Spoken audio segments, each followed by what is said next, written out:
ಎಲ್ಲರಿಗೂ ನಮಸ್ಕಾರ. ಎಲ್ಲರಿಗೂ ಗೊತ್ತಿರುವ ಹಾಗೆ ಕರಾವಳಿಗರು ಹೆಚ್ಚಾಗಿ ಈ ಕೆಂಪಕ್ಕಿ ಅನ್ನವನ್ನು ಊಟ ಮಾಡ್ತೇವೆ ನಾವು. ಹಾಗೆ ಕೆಂಪಕ್ಕಿಯಿಂದ ಅನೇಕ ಬಗೆಯ ಖಾದ್ಯಗಳನ್ನು ಸಹ ತಯಾರಿಸ್ತೇವೆ.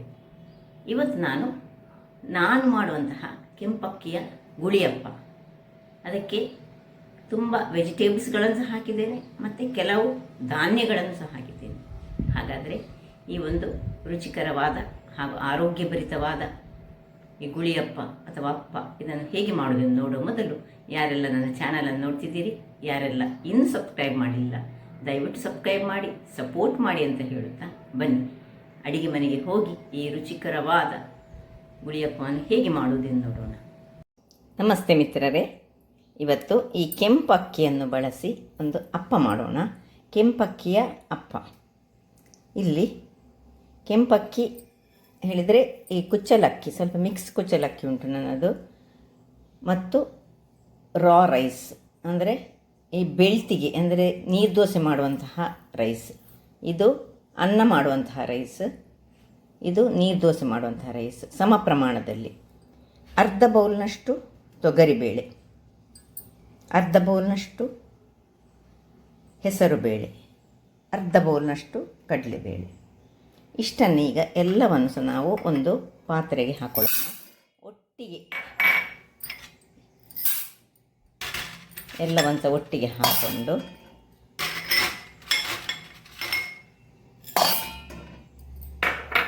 ಇನ್ನು ಇದು ರಾ ರೈಸ್ ಕೆಂಪಕ್ಕಿ ಎಲ್ಲಕ್ಕೆ ಸಹ ನೀರನ್ನು ಹಾಕಿ ನಾನಿದನ್ನು ಒಂದು 3 ಬಾರಿ ಕ್ಲೀನ್ ಮಾಡಿ ತರ್ತೇನೆ. ಆಮೇಲೆ ಒಂದು 5-6 ಗಂಟೆಗಳ ಕಾಲ ನೆನೆಯಲಿಕ್ಕೆ ನಾವು ಬಿಡಬೇಕಿದನ್ನು.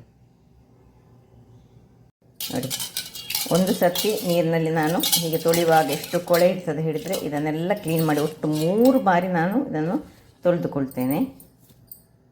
3 ಬಾರಿ ಚೆನ್ನಾಗಿ ತೊಳೆದ ಮೇಲೆ ನೀರೆಷ್ಟು ಕ್ಲೀನಾಗಿ ಬಂತು ನೋಡಿ. ಈಗ ಇದನ್ನು ನಾವು ಒಂದು 6 ಗಂಟೆಗಳ ಕಾಲ ನೆನೆಯಲಿಕ್ಕೆ ಬಿಟ್ಕೊಳ್ಳೋಣ. 6 ಗಂಟೆಯ ನಂತರ ಏನು ಮಾಡೋದನ್ನು ನೋಡೋಣ.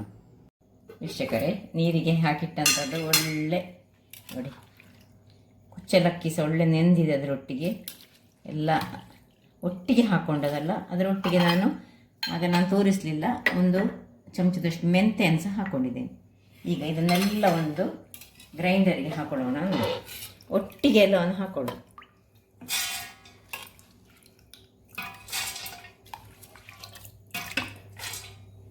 ಸ್ಟಾರ್ಟ್ ಮಾಡುವ ಗ್ರೈಂಡರು.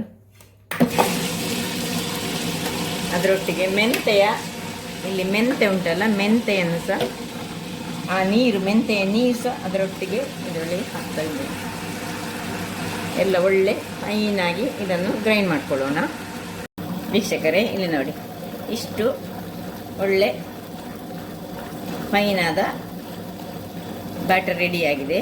ಇದನ್ನೀಗ ಆಫ್ ಮಾಡಿಕೊಂಡು ಒಂದು ಪಾತ್ರೆಗೆ ತೆಗೆದುಕೊಳ್ಳೋಣ. ನೋಡಿ, ಒಂದು ಒಳ್ಳೆ ಕ್ಲೀನಾದ ಪಾತ್ರೆಯಲ್ಲಿ ಎಲ್ಲವನ್ನು ತೆಗೆದುಕೊಂಡು ತೋರಿಸ್ತೇನೆ ನಾನು.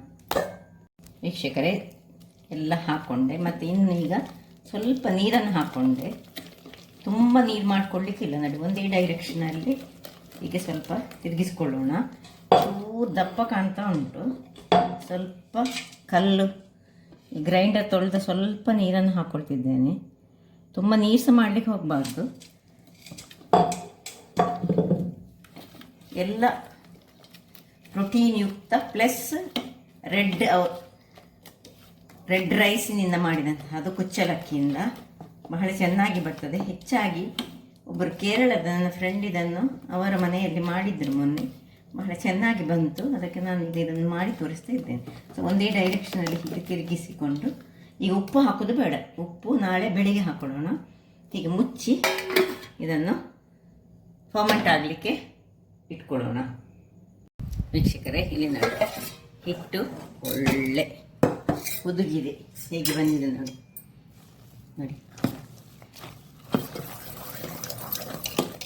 ಇದು ಸ್ವಲ್ಪ ದಪ್ಪ ಆಗಿದೆ. ಇದಕ್ಕೆ ಚೂರು ನೀರು ಹಾಕೊಳ್ಳೋಣ. ಮತ್ತು ಇಲ್ಲಿ ನಾನು ಒಂದು ಕ್ಯಾರೆಟ್ ತುರಿದಿಟ್ಕೊಂಡಿದ್ದೇನೆ, ಒಂದು ಅರ್ಧ ನೀರುಳ್ಳಿ ಹೆಚ್ಚಿಟ್ಟುಕೊಂಡಿದ್ದೇನೆ, ಶುಂಠಿಯನ್ನು ತುರಿದಿಟ್ಟುಕೊಂಡಿದ್ದೇನೆ, ಒಂದು ಸಣ್ಣದಾಗಿ ಕಾಯಿ ಮೆಣಸು ಹೆಚ್ಚಿಟ್ಕೊಂಡಿದ್ದೇನೆ. ಅಲ್ಲದೆ ಇದಕ್ಕೊಂದು ಸ್ಪೆಷಲ್ ಆಗಿ ಈ ಒಣ ಕೊಬ್ಬರಿಯನ್ನು ಸಣ್ಣದಾಗಿ ಒಂದು ಸಣ್ಣ ಹೆಚ್ಚಿಟ್ಕೊಳ್ಬೋದು ಅಥವಾ ಸಣ್ಣ ತುರಿದಿಟ್ಕೊಂಡ್ರೆ ಸಾಕು.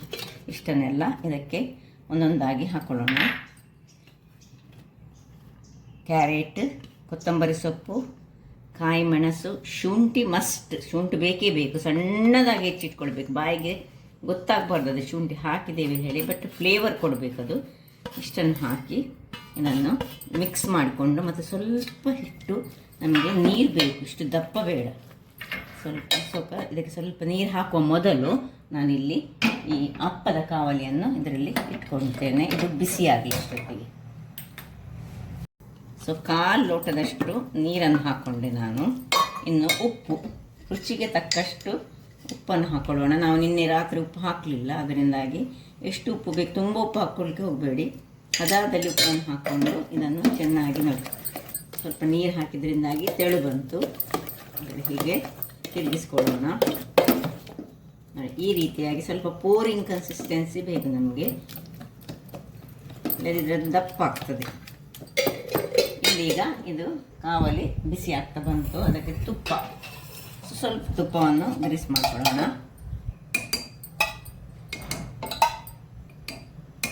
ಅಥವಾ ಎಣ್ಣೆ ಸಹ ಹಾಕ್ಕೊಳ್ಬೋದು, ಎಣ್ಣೆ ಸಹ ಏನು ತೊಂದರೆ ಇಲ್ಲ. ಎಣ್ಣೆ ತುಪ್ಪ ಮಿಕ್ಸ್ ಸಾಕ್ತದೆ, ಹೇಗೆ ಸಾಕ್ತದೆ. ಸ್ವಲ್ಪ ಬಿಸಿ ಆಗಲಿ. ಈಗ ನೋಡಿ, ಒಂದೊಂದಾಗಿ ಸಣ್ಣ ಸ್ಪೂನಲ್ಲಿ ಸಹ ಹಾಕ್ಕೊಳ್ಬೋದು ನಾವು. ನೋಡಿ, ಮುಕ್ಕಾಲರಷ್ಟು ಹಾಕ್ಕೊಳ್ಳೋಣ. ಒಳ್ಳೆ ಟೇಸ್ಟಿಯಾದ ಪ್ರೋಟೀನ್ಸ್ ಉಂಟು ಇದರಲ್ಲಿ, ಕಾರ್ಬೋಹೈಡ್ರೇಟ್ಸ್ ಉಂಟು, ಅದರೊಟ್ಟಿಗೆ ಈ ವೆಜಿಟೇಬಲ್ಸ್ಗಳ ರುಚಿಯೂ ಉಂಟು. ಆರೋಗ್ಯಕ್ಕೆ ಬಹಳ ಉತ್ತಮವಾದ. ಹಾಕ್ಕೊಂಡು ಈಗ ಇದನ್ನು ಮುಚ್ಚಳವನ್ನು ಮುಚ್ಚಿಕೊಂಡು ಬೇಯಿಸ್ಕೊಳ್ಳೋಣ. ವೀಕ್ಷಕರೇ, ಇಲ್ಲಿ ನೋಡಿ, 5 ನಿಮಿಷ ನಾನು ಹದಾವರಿಯಲ್ಲಿ ಇದನ್ನು ಇಟ್ಕೊಂಡಿದ್ದೇನೆ. ಈಗ ನಿಧಾನಕ್ಕೆ ಇದನ್ನು ತಿರುವಿ ಹಾಕೋಣ. ನೋಡಿ, ಸಾಫ್ಟಾಗಿ ಬರ್ತದೆ ಒಳ್ಳೆ. ಸ್ವಲ್ಪ ತಿರುವಿ ಹಾಕೋದ ಮೇಲೆ ಸ್ವಲ್ಪ ಎಣ್ಣೆಯನ್ನು ಹಾಕೊಳ್ಳೋಣ ನಾವು, ಯಾಕಂದರೆ ಸುರಿಗೆ ಎಣ್ಣೆ ಅಥವಾ ತುಪ್ಪ ಯಾವುದು ಬೇಕಾದನ್ನು ಹಾಕಿದರೆ ಆಯಿತು. ನಾವು ಕಲರ್ಫುಲ್ಲಾಗಿ ಬರುವಂಥದ್ದು ಇದು, ಮತ್ತು ಆರೋಗ್ಯಕ್ಕಂತೂ ಬಹಳ ಒಳ್ಳೆಯದು. ಇದರಲ್ಲಿ ಕುಚ್ಚಲಕ್ಕಿ ಉಂಟು, ಅದರಿಂದಾಗಿ ಕುಚ್ಚಲಕ್ಕಿ ದೇಹಕ್ಕೆ ಬಹಳ ಒಳ್ಳೆಯದು. ಸ್ವಲ್ಪ ಹೊತ್ತು ಹೀಗೆ ತಿರುವಿ ಹಾಕಿದ ಮೇಲೆ ಕಾಯಿಸ್ಕೊಳ್ಳೋಣ. ವೀಕ್ಷಕರೇ ನೋಡಿ, ಆಯಿತು ನೋಡಿ, ಹೇಗೆ ಬೆಂದಿತ್ತು ನೋಡಿ, ಒಳ್ಳೆ ನೋಡಿ, ಈ ರೀತಿ ಆದರೆ ಆಯಿತು ನೋಡಿ. ಇನ್ನೀಗ ತೆಗೆದುಕೊಳ್ಳೋಣ. ಸಾಫ್ಟಾಗಿ ಉಂಟು. ಸೊ ನಿಮಗೆ ಇದರಲ್ಲಿ ಎಲ್ಲ ಪ್ರೋಟೀನ್, ಕಾರ್ಬೋಹೈಡ್ರೇಟ್ಸ್, ವಿಟಮಿನ್ಸ್ ಬೇಕಿದ್ದನ್ನು, ಕ್ಯಾರೆಟ್ ಉಂಟು, ಈರುಳ್ಳಿ ಉಂಟು, ಎಲ್ಲ ಇದ್ದು. ಇದಕ್ಕೆ ಬೇಕಿದ್ರೆ ಮೊದಲಿಗೆ ಒಂದು ಒಗ್ಗರಣೆ ಕೊಟ್ಟು ಸಹ ಮಾಡ್ತಾರೆ ಕೆಲವರು, ಅದಕ್ಕಿಂತ ಇದು ತುಂಬ ಚೆನ್ನಾಗಿ ಬರ್ತದೆ. ನೋಡಿ ಹೇಗೆ ಬಂತು ನೋಡಿ. ಇದೇ ರೀತಿ ಇನ್ನು ಉಳಿದದನ್ನು ನಾವು ಅದರೊಟ್ಟಿಗೆ ನಾನು ಒಂದು ಚಟ್ನಿ ಮಾಡಿದ್ದೇನೆ. ಆ ಚಟ್ನಿ ಬೇಕಿದ್ರೆ ನೋಡಿ, ಅದರೊಟ್ಟಿಗೆ ಹಾಕಿದರೆ ರುಚಿಕರವಾಗಿ ನೀರು ಚಟ್ನಿ ಆಗಬೇಕು ಇದಕ್ಕೆ. ನೋಡಿ ಹೇಗೆ ಬಂತು ನೋಡಿ. ಸೊ ನೋಡಿದ್ರಲ್ಲ ವೀಕ್ಷಕರೇ, ನೋಡಿ ಯಾವ ರೀತಿಯಲ್ಲಿ ಈ ಪಡ್ಡು ಅಂದರೆ ಗುಳಿಯಪ್ಪವನ್ನು ನಾವು ಎಲ್ಲ ಈ ದಾಲ್ಗಳನ್ನು ಮತ್ತು ಅದರೊಟ್ಟಿಗೆ ಕುಚ್ಚಲಕ್ಕಿಯನ್ನು ಯೂಸ್ ಮಾಡಿದಂತಹದ್ದು ಬಹಳ ರುಚಿಕರ ಸಹ, ಆರೋಗ್ಯದಾಯಕ ಸಹ. ಹಾಗಾದರೆ ನನ್ನ ಈ ಕುಕಿಂಗ್ ಚಾನಲ್ ನಿಮಗೆ ಇಷ್ಟ ಆದರೆ ಬೋಳು ಸುವರ್ಣ ಚಾನಲನ್ನು ಲೈಕ್ ಮಾಡಿ, ಶೇರ್ ಮಾಡಿ, ಹಾಗೂ ಸಬ್ಸ್ಕ್ರೈಬ್ ಮಾಡಿ, ಹಾಗೂ ನನ್ನ ಇನ್ಸ್ಟಾಗ್ರಾಮ್ ಪೇಜನ್ನು ಫಾಲೋ ಮಾಡಿ. ಧನ್ಯವಾದಗಳು.